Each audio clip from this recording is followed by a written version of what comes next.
જમ્મુ કાશ્મીરમાં એક દુઃખદ ઘટના બની છે, જેની અનુસંધાન થોડી વાત કરીએ કે આ કોઈ બોર્ડર 2ની મૂવીની વાત નથી કે કોઈ આ ફિલ્મ હીરોની વાત નથી.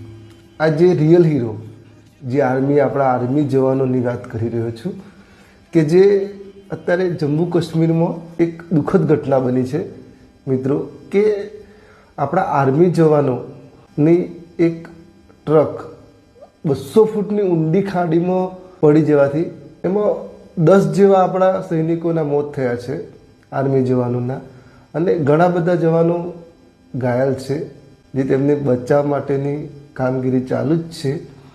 એ આપણે એ આર્મી જવાનોની સેનાનું એક કેપ્ચર ડોડાના ભાદરવાના રોડ પર જ્યારે મુસાફરી કરી રહ્યું હતું તે સમયે એક 200 ફૂટની ઊંડી ખાઈમાં આર્મી જવાનોનું ટ્રક પડી જવાના કારણે આ ઘટના બની છે. તો તેઓ આપણા કાશ્મીરી આતંકવાદીઓનો બહુ ખતરો છે, તેઓ આર્મી જવાનોને ઘણી મુશ્કેલીઓ પડે છે.